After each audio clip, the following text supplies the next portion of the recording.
안녕하십니까. 행정구제사무소장입니다. 오늘은 지난번에 한번 그 대통령 후보가 공약했던 내용을 한번 방송한 적이 있습니다. 그런데 그때는 예비 후보였기 때문에 지금 이제 후보가 결정되고 두 분이서 공약했던 보훈 정책 공약에 대해서 여러분께 잠시 설명을 드리고자 합니다. 자, 20대 대통령 후보 보훈 정책 공약이라는 제목으로 오늘 여러분께 간략하게 요점만 가려서 여러분께 방송을 해드리고자 합니다. 참고하시고 많은 도움이 되었으면 좋겠습니다. 오늘 이 방송을 시작하기 전에 아직 저희 방송에 구독자가 아니신 분은 구독 버튼을 부탁드리겠습니다. 자, 그럼 20대 대통령 후보 보훈 정책 공약에 대해서 간략하게 소개해 드립니다. 첫째는 민주당 후보인 이재명 후보께서 보훈 정책 분야 공약 내용을 이렇게 공약을 했습니다. 서울대 등 모든 국공립병원, 위탁병원 의무화 지정. 그 효과는 진료비 감소에 있다. 지금 이런 내용입니다. 무슨 얘기냐면 지금은 서울대 등 이런 국공립병원이 모두가 다 보훈 대상자가 진료를 받을 수 있는 위탁병원으로 지정된 건 아닙니다. 그래서 모두 국공립병원은 모두 다 서울대 등 서울대 병원을 포함해서 모든 국공립 그러니까 대학병원이나 이런 거 생각하면 되겠죠. 위탁 의무화를 지정을 해서 모두가 보훈 대상자들이 진료 받을 수 있도록 길을 넓혀 주겠다. 자, 그럼으로써 국공립병원이고 또 위탁병원을 지정이 됐기 때문에 진료비가 감소하기 때문에 국가유공자들은 일단 진료비에 대한 부담을 덜 수가 있다. 이렇게 좀 폭넓게 일단 공약을 했습니다. 자, 물론 이 공약은 분명히 대통령이 당선되었을 때는 지켜지는 것으로 보고 우리는 그렇게 이해를 하시면 되겠습니다.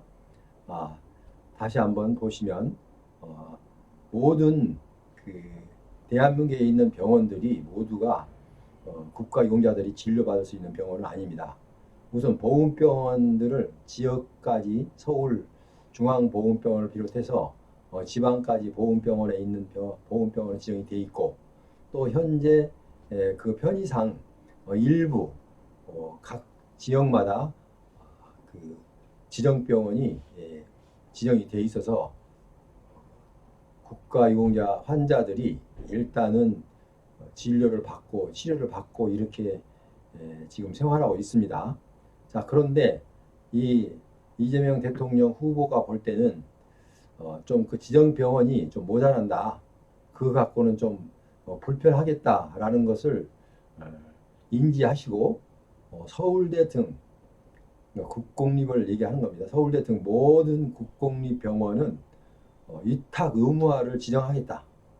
그리고 그러므로 말미암아 국가유공자들에게 편의를 제공한 동시에 또 아울러 진료비 감소에도 큰 도움이 되겠다라고 판단을 한 것으로 보입니다.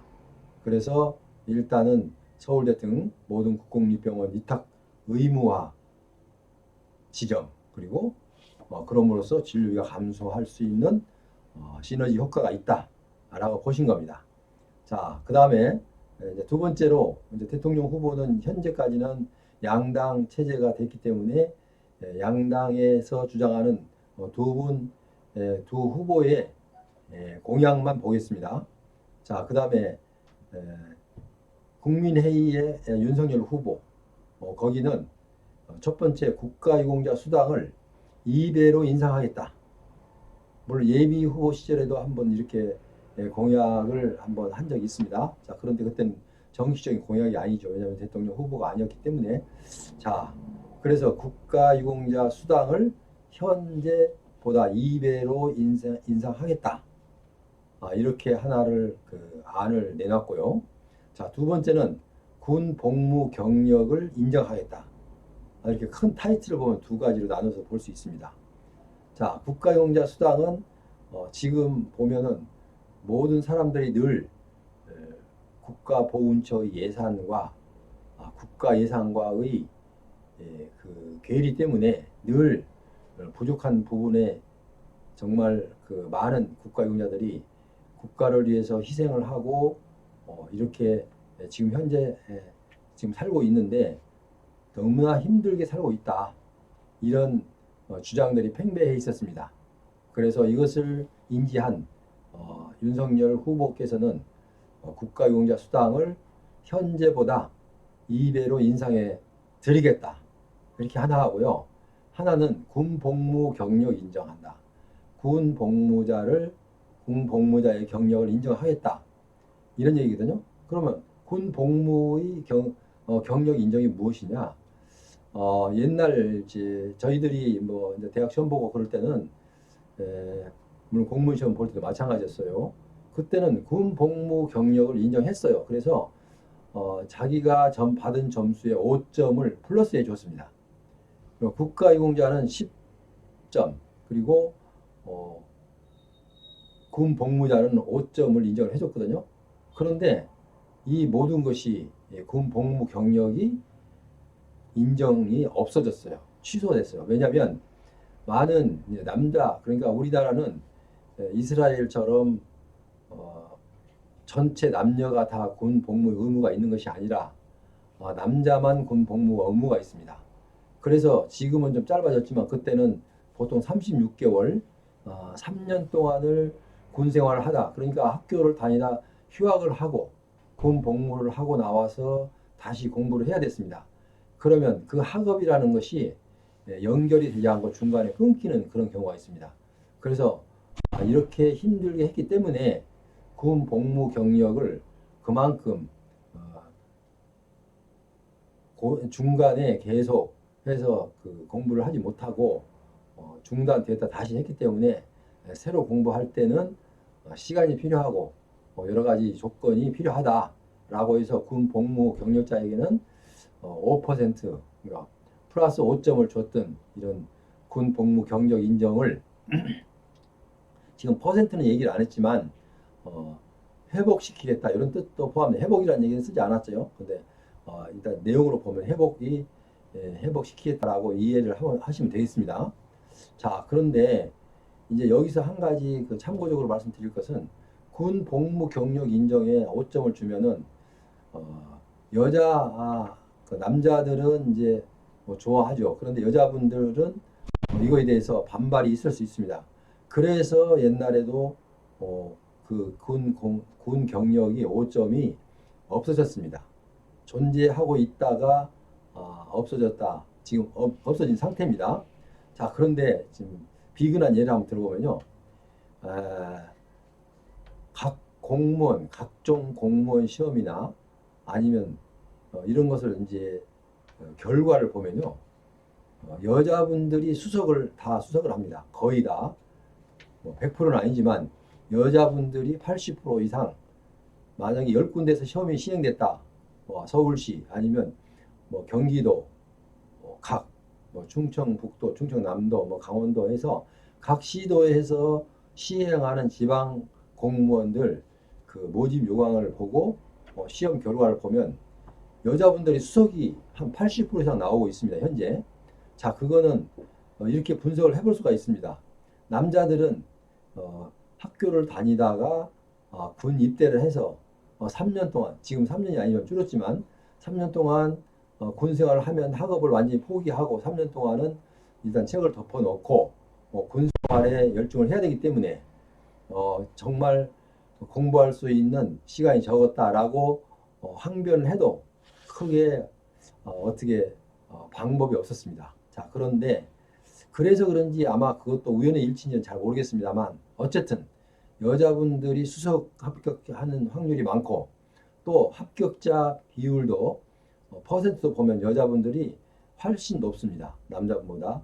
자, 그거는 꼭 군 생활 때문에 그렇다라고 한정은 지을 수는 없습니다. 그러나 영향이 없다고 볼 수도 없습니다. 자, 그래서 결국은 군 생활의 점수를 군 복무 경력을 인정을 하겠다. 부활이라는 얘기는 안 했죠. 옛날에 있다 없어졌으니까 다시 부활이라고 표현을 해도 되는데 그런 표현을 쓰지 않았어요. 그 윤석열 후보께서는 군 복무 경력을 인정하겠다. 그러니까 군 복무 경력을 부활하겠다 이런 뜻도 있죠. 그러면 5점이 가점이 되면 이제 여자분들이 또 불만이 있겠죠. 왜냐하면 그러나 어떻게 공평의 입장에서 보면 여자분들은 국방의 의무가 없고 남자분만 국방의 의무가 있기 때문에 또 그만큼 손실이 왔다. 이만큼 학업에 어려움이 있었다. 그러니까 아마 그것을 참고해도 저는 찬성으로 봅니다. 왜냐하면 5점을 주지 않는 것과 주는 것은 상당히 크죠. 자, 그런데 여자분들은 군 복무를 하지 않고 이 남자들이 군 복무를 하는 동안 3년 동안 열심히 그 틈 없이 계속해서 공부를 할 수가 있잖아요. 그래서 아마 지금 결과로 나타나는 것이 각 서울특별시를 비롯해서 각 시도 그 공무원 시험 그 결과를 보면 또 그뿐만 아니고 다른 일반 시험도 마찬가지입니다. 그 수석은 여자에서 많이 나오고 또 합격률도 퍼센테이지도 여자가 훨씬 높습니다. 자, 그래서 이것을 인지하시고 아마 이것을 아마 공약으로 내세운 것으로 보입니다. 자, 그럼 어쨌든 남자들께서는 박수를 보내겠지만 여자분들은 또 불만이 있겠죠. 어쨌든 이분들이 이재명 후보께서 내놓은 서울대 등 모든 국공립병원은 위탁 의무화 병원으로 지정을 하겠다. 그러니까 국가유공자들이 가서 마음 놓고 편안하게 좋은 병원 가서도 받을 수 있도록 혜택을 주겠다. 그리고 국공립이기 때문에 진료비 부담도 감소가 되겠다. 라는 뜻에서 하신 것 같고요. 또 윤석열 후보는 국가유공자 수당은 2배로 늘려주겠다. 지금까지 2배라는 얘기가 왜 나왔냐면 지금까지 해마다 매년 이것 때문에 예산이 편성이 될 즈음 하면 이슈가 됐습니다. 이건 너무 적다. 너무 힘들다. 국가유공자들이 국가를 위해서 희생하다가 이렇게 희생을 당해서 이렇게 어렵게 힘들게 사는데 몸까지 이렇게 병이 들어 이렇게 살고 있는데 정말 이렇게 수당을 이렇게 적게 주면 어떻게 살아라는 얘기냐라고 그런 얘기가 많이 있었어요. 그래서 아마 그것도 인지를 하셔서 그런지 일단 수당은 2배로 그리고 군복무 아까 경력을 인정하겠다. 아까 군복무 경력자는 몇 프로를 주겠다 이런 얘기는 없었어요. 근데 옛날에는 5%를 줬습니다. 국가 유공자는 10%를 줬고요. 자, 그러니까 이제 그거는 나중에 세부적인 사항은 나중에 결정이 되겠지만 일단은 그렇게 이해를 하시면 되겠습니다. 그래서 여러분께서는 어느 후보가 대통령이 당선이 되든 제가 보기에는 지금 공약들은 충분히 가능한 공약입니다. 왜냐하면 이재명 후보가 공약 내놓은 서울대 등 모든 국공립병원 위탁 의무화 이건 충분히 가능합니다. 그래서 그 효과는 진료비 감소 효과가 있다. 그리고 윤석열 후보가 내놓은 국가유공자 수당은 2배로 물론 예산에 좀 어려움은 있겠지만 이 정도는 대통령이 만약에 의지만 있다면 충분하다고 생각해 볼 수가 있습니다.